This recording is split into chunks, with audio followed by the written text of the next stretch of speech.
એટલે વાંચવાનું ઓછું ગમતું પહેલાં. ગણિત મારો ફેવરિટ સબ્જેક્ટ. એટલે પણ અત્યારે તો હું એવું 100% કહી શકું કે ભણવું જરૂરી છે. એટલે ભણવાનું આમ મને તો ઘણી વખત એવો વિચાર આવે છે કે ભણવાનું શોધ્યું કોણે, પણ ભણવું તો જરૂરી છે. ભણવા માટે એટલે આમાં શું છે કે બે વસ્તુ,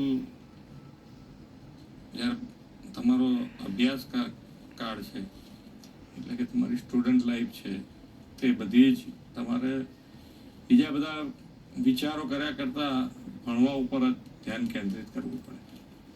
કે જ્યારે વાંચવા બેઠો હોય, રમતા હોય ત્યારે રમો ભલે, પણ જ્યારે વાંચતા હોય ત્યારે બીજે બધે ધ્યાન ના જાય. એવા પ્રયત્નથી ભણીએ તો કદાચ સારું રિઝલ્ટ આવી શકે.